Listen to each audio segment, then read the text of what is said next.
Hello and welcome to the BamCam podcast with your hosts, Jack Burnette and Alison Castellano. I'm Wendy McConnell. Looks like we have a guest today because, I'm not great with numbers, but I see three of you instead of two. And it's not Adrian. It's not Adrian. Yeah. So, no, we're privileged. I can't even speak this morning to have Brendan Frazier on with us today. And Brendan is part of our support team. He is the Chief Behavioral Officer of RFG Advisory. Did I get that right? Nailed it. Okay, perfect. It's going to go downhill from here. But Brendan is a wealth of information and knowledge. And we're going to talk about something today because Brendan is an expert on behavior, hence his title, but human behavior and how it interacts with us in our industry. And we're going to talk about something that I have wanted to do for a long time, and we just kept not getting around to it, That leads us to our topic. Procrastination. So we have procrastinated on addressing this topic, but it's something that I think is very important in our industry. And that is our own human behavior and how it can sometimes get in the way of our best interest and dealing with procrastination. And so many people talk about, wanting to do something. And this is something that comes up often when people are dealing with New Year's resolutions. And so, I wanted to do this and whatever. And, some people out there may even say, I had every intention of doing something in 2024 and never got around to doing it for either consciously or subconsciously, because we're all busy and we all have our, complicated lives and everything. So, in talking, I'm going to just kind of throw it out there, Brendan, and to maybe express a little bit about what your thoughts are initially about, procrastination and how it impacts us in this industry. Yeah, well, first of all, thank you for letting me be here. Feels like a match made in heaven because I also believe in financial wellness and focusing on that, as do you guys. And so, like when this came up, it was kind of like, yeah, this is the place to be. We align on those beliefs. But to your point around New Year's resolutions, anybody that's listening at this point, it'll be still towards the beginning of the year. And Quitter's Day is an actual term. Have you guys? Absolutely. Yeah. That's the second Friday in January. It's when most resolutions have already died. And there's some research out there that shows that about 88% of resolutions are done before the end of January. So for anybody that's listening thinking, hey, I had these great intentions, I had these goals, and I haven't actually followed through on them, you're not alone. Yeah. You're a part of the majority.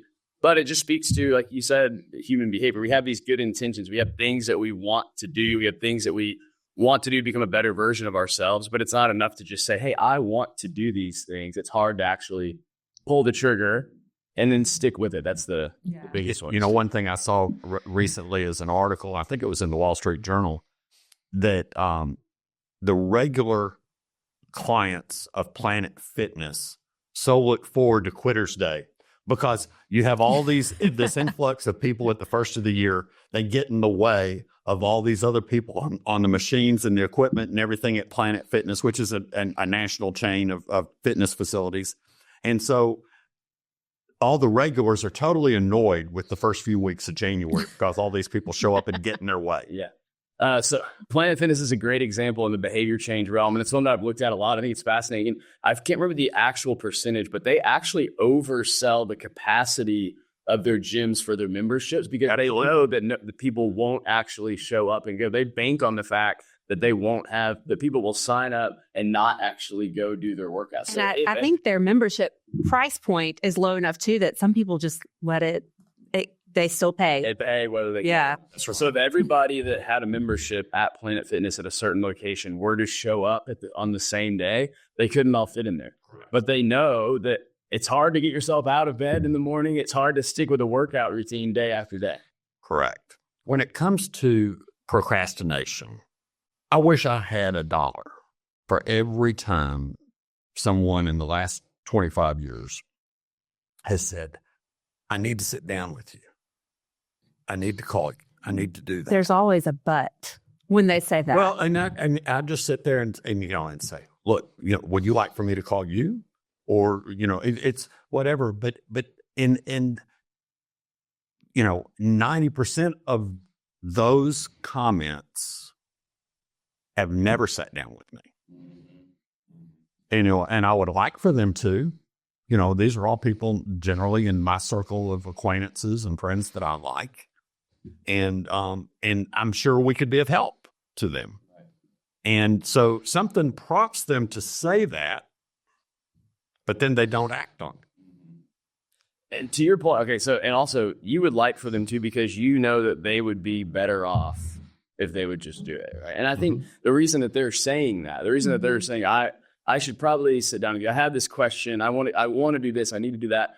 They know that too. Inherently, they know I would be better off if I sat down and did this. And so I think this is a little bit humbling and probably embarrassing to admit, but I look at it and think about how I needed to go to the dentist for about 3 years, and I just didn't go to the dentist for about 3 years. Now, some people are judging me right now. And that's totally fair. I should be judged for that.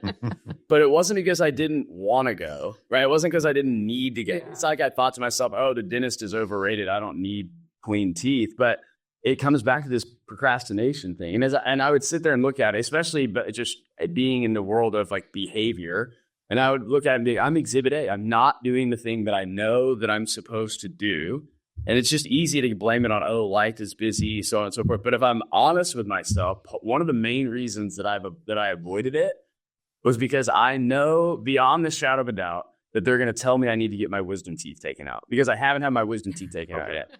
And I don't want to get my wisdom teeth taken out because there's no reason to get them out. But every time I go, they try to sell me on, you need to get your wisdom teeth out. You need to get your wisdom teeth out. And so I just I wanted to avoid that, yet again, unnatural, not fun, uncomfortable, conversation. So it wasn't about not needing to go to the dentist. I was trying to avoid a situation, what I perceived as a negative situation, negative emotions in that situation. By the way, I wasn't doing this consciously. I'm not sitting there thinking, I'm not going to go. But when I sat down and went, okay, why am I not doing this thing that I know that I need to do? And of course, my wife is like, you need to do this. Why would I not do it? And I sort of uncovered, it's about this like negative emotional feeling that I associate with the dentist. Yeah. And I think that's an important point from procrastination in general, is we tend to think of it as, if I'm not procrastinating, I'm struggling with time management, or I'm not focused, or I'm lazy. And some of those things can be true to a degree. But if you look at the psychology research, what it shows is that procrastination is oftentimes an emotional. Oh, no doubt about it. And you tie money into it. Money is so emotional too. Well, often it sitting down and working with a financial advisor like us is, in many households, you pay your credit cards once a month. So you look at your credit cards once a month and that sort of thing. Looking at it a 13th time a year to sit down with a financial advisor might be an unpleasant thing, to add one more time that you're looking at something that's not pleasant for you, whatever. So often, one reason why I think sometimes people are reluctant to sit down with a financial advisor is that they perceive that they are not up to par with others. And so they may feel like they haven't saved enough, or they have too much debt and that sort of thing, or whatever, and maybe fear that we're going to judge. And for those of you out there, I can assure you, no matter how bad you perceive your situation, I can promise you, I've seen something far worse than your situation, because I have seen some train wrecks out there.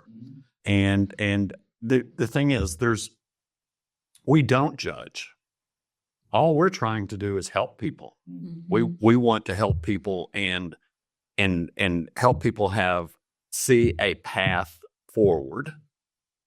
Hence, EATER, financial wellness. EATER is the Latin word for journey or pathway. Mm-hmm. So helping you to see a path forward can actually then reap emotional and psychological rewards, because it can be, I can remember, Allison, you're going to know exactly which client this is, a client that came on board to us, in the last 2 years. And what was really weighing on her was she had multiple credit cards that she was paying off. She didn't have really a strategy on how to deal with it and how to see a path to work forward. And we just laid out a strategic game plan for that. And it was liberating for her and something that she thought about daily. And then once we had a game plan, she just sat there and said, it was like peace. And she had a game plan and she knew how long it would take to execute that plan. And it was a plan she could easily live with her cash flow and that sort of thing. And it was just, it really very positively impacted her for something that was so negative in her life. Yeah. And she was probably afraid to come in, didn't want to deal with it, didn't want to put it all out there for somebody else to see. But she got over that hump. And that's what the reward that's on the other side. I mean, this is maybe in the most unsurprising statistics. It's one of the most unsurprising statistics of all time. And I forget the exact number, but it's basically those people who have a financial plan are way more confident in their finances in the future than those that don't. Correct. And it's like the vast majority. And I say that's one of those stats where you go, well, yeah, that makes a lot of sense. But the data is there. We know that those who have a plan, it's directly linked to greater confidence and even like hope and optimism towards their future. And I will tell you, as you know, our regular listeners know, we advocate for you to have that kind of peace and happiness in your life. That's what's important. And financial wellness is a component of that, along with emotional wellness, spiritual wellness, physical wellness. All of those things tie in together to help you have peace and happiness there. So another form of procrastination that I have seen is I need to sit down with you, but I have some work to do before I'm willing to come and bring all this to you. So they think that they have to get their life fixed before they come to us. Mm-hmm. And our job is to help you fix it. Yeah. And so they kind of get it backwards in what the sequence of events really should be. Yeah. To me, that speaks a lot to what you mentioned earlier, which is just the fear of judgment. Right? And like money's a very emotional thing. We don't really get to know like how other people are doing with their money. You know, like there's no sign when you drive down the street by your neighbor's house that says, here's how much they have, here's your net worth, so that we can compare and know what it's like and know it's worth. We don't really have that benchmark. We know that there can be a lot of shame when you're like, I don't know what my situation looks like compared to others. And I'm afraid to put it out there for somebody to see. And so I think like you said, a lot of it is it's a fear of judgment. I don't want my life to be exposed and for you to see me in that way, which I think two things come from that. One is, just stressing the fact that as soon as you meet with somebody, it's like, hey, we don't judge, and creating that environment and that aura. But I think as an industry, we should just probably do nothing that we can fix here right now, but as an industry, we should do a better job of saying, hey, come to us as you are, and we want to help you get to where you want to go. Absolutely. Yeah. And it works in all aspects of your life. The same thing. It's our friends at our gym, there's so many people that, don't go and haven't started a workout regimen or whatever like that because they say, well, I can't do a push-up or I can't do a pull-up. Yeah. So I'm going to wait until I can do a push-up or I'm going to teach myself pull-up first. And then go to the gym. And I can promise you, I've seen a ton of people walk through the door at Iron Tribe over the last 14 years that couldn't do a push-up or pull-up. And now they can. But that's okay. Well, I couldn't do a pull-up when I went to Iron Tribe. So I probably couldn't do either. So and now I'm doing and so now I'm doing it. but it applies in our industry the same exact way. And so it doesn't, you don't get your investment portfolio properly strategically positioned before you come to see a financial advisor. Right. That's our job, is to help you to make sure that your investment portfolio matches your goals and objectives and your tolerance for risk, and finding that sweet spot and everything to make sure and then also to determine, are your goals and objectives, do they fit where you ultimately want to be, because, so many times when we're doing pre-retirement planning and that sort of thing, they come in, they say, well, I'm saving this amount and that sort of thing, and I'm doing this. Is that enough? Well, how do you know? You don't know. Until we start using our financial planning software and factoring in all the various things that can impact us, like inflation and taxes and everything over time. You don't want to make that as a leap of faith and then, walk in the door to a financial planner when you're 64 years old and getting ready to pull the trigger and retire. It would have been wise to do that when you were 40. That's right. And then look at along the way to make sure that when you get to that point. So, one of the things, having been in this industry for, 2.5 decades, the clients that I've had a long time that I have held their hand in pre-retirement and then gotten them to a successful retirement, and now they're living a wonderful life in retirement. It makes me so happy to see that we worked with them, 15 years before they pulled the trigger and retired, and got them to the right spot. And now they're living a great life and doing that. That is, to me, hitting a home run with men on base. And that, which is exactly why you want to help more people. You want to get the message out that, hey, we will help. We can help. It doesn't have to be perfect. We want to help you get there. Yeah. So we need some action steps. Yeah. Well, I do want to say this before we get there, because I think it's an important point. I've never met any client in this. I've never met any person, any individual, any client, anybody that has money that has ever said, I really wish that I would have waited a little bit longer.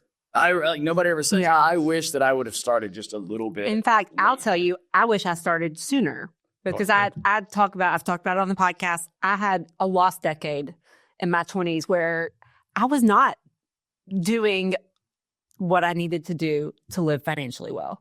You were not listening to your dad. Even though I had the tools right in front of me, I had a lost decade, and I wish I didn't have that now. Yeah. I wish I knew what I know now then. I wish I lived my life then like I live my life now.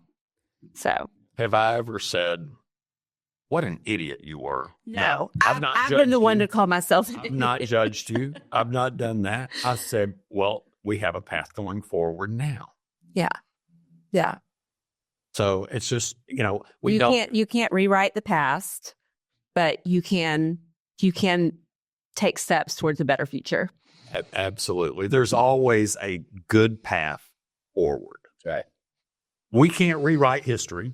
So things that have already happened have happened. That's right. But, it's along the same things. I have 27 years of sobriety. I sure wish I had 30. Mm-hmm. Yeah, sure. Right. But I don't. In 27 years is great. But I wish I had 30, because I certainly had signs that told me that I should have quit drinking before I quit drinking. Yeah. Mm-hmm. So it's just, but we don't judge and we do that. So action steps. What do we need to do as we're, kind of winding down on this episode of the podcast? What are steps that people need to do? Yeah. So if we think about, anybody listening can think about something that they want to do or need to do that they're not doing or haven't done. Right? We all know that. It could be something on your to-do list. It could be a goal. It could be something where you're like, I want or need to do this, and I'm just not doing it. So think about that thing. And there are some ways out there that are proven to help you at least increase the likelihood of doing those things, to change your behavior for the better. So I think the most powerful one that gets overlooked for some reason, and I don't know why, is dialing in on the why behind what you want to do. So what is the purpose behind what you're doing? So a lot of us, we like to create goals, right? We said, here's what I want to do. I want to lose 20 pounds. I want to get in shape. And that's what we want to do. And that's good. You have to have that. You have to have something to aim for. But we don't spend enough time thinking about why we want to do it. Like, what is our purpose for it? Mm-hmm. And when you dial into that, and I'll give an example in a second. When you dial into that, that creates energy and momentum and drive, because you have a deeper meaning and purpose to do it. So losing weight. Somebody says, it's actually a friend of mine. he said he wanted to lose 20 pounds, and that's what he wanted to do. But when we dove into it, it's like, well, why do you want to lose 20 pounds? He goes, well, I want to feel better and look better. It's like, okay, that's good. But like, let's get more specific. What do you mean you want to feel better and look better? Why do you want to do that? And he goes, well, I guess actually, if I'm thinking about it now, I came home from work a few weeks ago, and like for the 100th time in a row, just like what it feels this way every day. I came home and I didn't have the energy to give to my kids that I wanted. Like I had to spend all my energy at work. I came home and I wasn't present. And I think if I could just invest more time in my physical health, that I would be able to be more present and active, both at work, but also at home. And so it wasn't actually about losing weight, right? That wasn't his drive. His drive was, I want to be a more present and active dad and still do well day in and day out at work. And so when your alarm clock goes off at 5:30 in the morning and you don't want to get up to go work out, you sit there and you're like, am I going to get up to lose 20 pounds? Maybe, maybe not. That feels pretty far off in the distance too, by the way. You can't just snap your finger and drop 20 pounds. But if you think I'm doing this because I want to be a better and more active dad, and in whatever, and you think about it in your own terms. Everybody has their own way they think about it. That's something that can at least get you to take the covers off and roll out of bed and make progress towards your goal. So we spend so much time on the what is it that I want to do, and not enough time on the real reason why we want to do it. And that's where energy and motivation come from. I love that, because I think if you ask yourself, what is the most important thing in your life? And for many people, it's going to be a relationship with God and so forth. And I get that. But for the vast majority of people, I think after that perhaps will be family. Your spouse, your children, your grandchildren, things of that nature. And so that needs to be your why. And it would be the same thing on 20 pounds. It would be the same thing on financial planning. All of that. It all benefits the things that are most important to you, and in a way that really you're delivering for that most important thing. Right. Let's do that. So I love that. Here's another one that I think is really important, especially when it comes to like procrastination being an emotional issue. And if we perceive the thing we're supposed to do as being anxiety producing or just not fun in general, oftentimes we start getting overwhelmed. We think, oh, it's this big thing that I need to accomplish. And so sometimes the task can be big, or it can be, we see it as one task, but it requires multiple steps to get there. So I'll use the example of estate planning. So it can be correct. One of the things is always like, get estate planning done, right? And that's good. That's something that we need to do, but that requires probably like 20 steps before actually getting it done. And so if you're sitting there going, all right, my thing I need to do is to get my estate planning done, then the question you want to ask yourself is, what's the next smallest step I need to take to make that happen, to do that? Estate planning is one example, but whatever. So with my son, it all requires the first step. That's right. Yeah. And so that's basically the question is, what is the very first step? And so in that example, it's usually call us. Yeah. Well, and if you work with an advisor, that's for sure. That's sure. Yeah. Or it could be, I need to schedule an appointment with an attorney. And so with my dentist situation, I literally did all these things. I'm telling you, I did it to myself. Like, why am I doing this? And then I said, all right, what's the next smallest step that I can take? And I sat there and I was like, the next smallest step is I need to pull up the website for the dentist that I'm going to go see and schedule an appointment. Yeah. And so it's like, okay, that feels digestible. It's not just going to the dentist. It's pull up the website, schedule the appointment. And it worked. It actually helped. I've been to the dentist now, and I still have to. Well, and unless your wisdom teeth are causing you a problem, there's no reason for you to take them out. Right. Now, they may want to take them out. That's a nice procedure that pays money, that sort of thing. So you may have some dentists reaching out to you after this, like, hey, take it easy on us. There's inherent conflicts of interest in all industries. Life. Yes. So that's just there. But after you take that first step, momentum's going to build. Yeah. And you're going to start to see progress. I would suggest when you take that step, as small a step as it might be, celebrate. Yeah, I'm not very good at that. That's all. But yes, Ethan, yes, I would. We're good at that in our household. Listen, and we talked about this on the podcast. They do celebrate their wins. Part of that is their quarterly money date that they do, and where they talk about the good, bad, and ugly. And sometimes it gets and they're doing that on a date night, and Barbara and I take care of Laura, and they go out on a real date, and they do this, and they talk about that. But they actually have what's a business meeting with that. But they're celebrating they do celebrate their wins, and I'm proud of you for that. And sometimes we just go to a little bakery and get a cake cup and have a little cake cup at home and celebrate our wins that way too. When it's been a tough quarter, or it's been a tight quarter. Yeah, so, we're all about celebration in our house. But I think it's important to one of the things I've always people have asked me.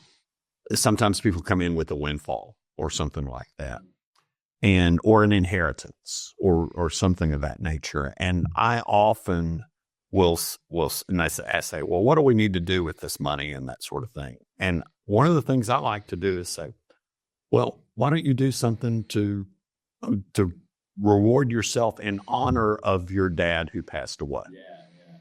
Something that will be a memory that you will do. You don't need to sit. And so, you inherit $150,000. You might want to sit there and say, I want to do this experience with my siblings and spend, $8,000 to do this in honor of my dad. And it's a small piece of it and that sort of thing, but it's taking that, it's celebrating something that happened in your life, primarily that your dad was part of your life. Yes. So, and so celebrating the wins, I think is an important thing to do. Yeah, I think it's important to note that you don't just celebrate when you hit your goal. I think it's important to celebrate along the way. Along the way. I think we got to clarify that too. I think because a lot of us tend to think like, oh, I have this goal and I'm just going to be head down and focused on it, and I'm going to hit the goal. And when I do, then I'm going to celebrate, and that's fine too. You should celebrate that, but you need these mile markers and these milestones along the way that you can celebrate that continue the progress that keep you motivated, because you're not going to wake up, whatever your goal is, whatever you need to do, you're not going to wake up every day with the motivation that you need to accomplish it. You're going to need things that keep you going, that keep you on track, that keep you in that direction. And celebrating is one of those things. And it releases those feel-good endorphins. Like the progress releases that too, but the small little celebrations along the way don't feel bad either. Well, Brendan, thank you for coming on the BamCam podcast for us today. We're grateful for your input. Alison and I and Adrian are grateful for your support of our practice here at RFG Advisory that you provide for us at Eater Financial Wellness. You're a great follow on LinkedIn and maybe other places too. So tell people how they can find you. Yeah, so a lot of the work that I do is on the RFG Advisory website. We have a video series on all things on the human side of money and financial wellness. We talk about these things like behavior change and habits and the psychology of money. So there's a video series on the website, but I hang out on LinkedIn a lot. That's one place where I put out a lot of content, and a lot of the videos show up there as well. They're very good. Even for people outside of our industry, I think it's just great human performance information that I think is fascinating about that. And of course, you can find us at info@Eater, ITERFW, as in eaterfinancialwellness.com. Alison, what's your phone number? My phone number is, I don't know it off the top of my head. 205-504-9868. I know that. That's your cell phone. You can reach her on that. And mine is 205-613-4994, or you could do Alison at eaterfw.com or Jack at eaterfw.com. All right, you guys don't need me at all anymore. You've done all my jobs. Great job, guys. Thank you for coming in today. Thank you for listening. Please like, follow, and share this podcast with your friends. Until next time, I'm Wendy McConnell. Thank you for listening to the BamCam podcast with Jack Burnette and Alison Castellano from Eater Financial Wellness, a financial advisory practice at RFG Advisory. To get in touch with us, visit today's show notes or go to our website at www.eaterfinancialwellness.com. That's ITER financialwellness.com. And please click the follow button to be notified when new episodes become available. Content here is for illustrative purposes and general information only. It is not legal, tax, or individualized financial advice, nor is it a recommendation to buy, sell, or hold any specific security or engage in any specific trading strategy. Information here may be provided in part by third-party sources. These sources are generally deemed to be reliable. However, neither our guest nor RFG Advisory guarantee the accuracy of third-party sources. The views expressed here are those of our guest. They do not necessarily represent those of RFG Advisory, its employees, or its clients. This commentary should not be regarded as a description of advisory services provided by RFG Advisory or performance returns of any client. The views reflected in the commentary are subject to change at any time without notice. Securities offered by registered representatives of Private Client Services, member FINRA SIPC. Advisory services offered by investment advisory representatives of RFG Advisory, LLC, RFG Advisory or RFG, a registered investment advisor. Private Client Services and RFG Advisory are unaffiliated entities. Advisory services are only offered to clients or prospective clients where RFG Advisory and its representatives are properly licensed or exempt from licensure. No advisory services may be rendered by RFG Advisory unless a client agreement is in place. RFG Advisory is an SEC-registered investment advisor. SEC registration does not constitute an endorsement of RFG by the Commission, nor does it indicate that RFG or any associated investment advisory representative has attained a particular level of skill or ability.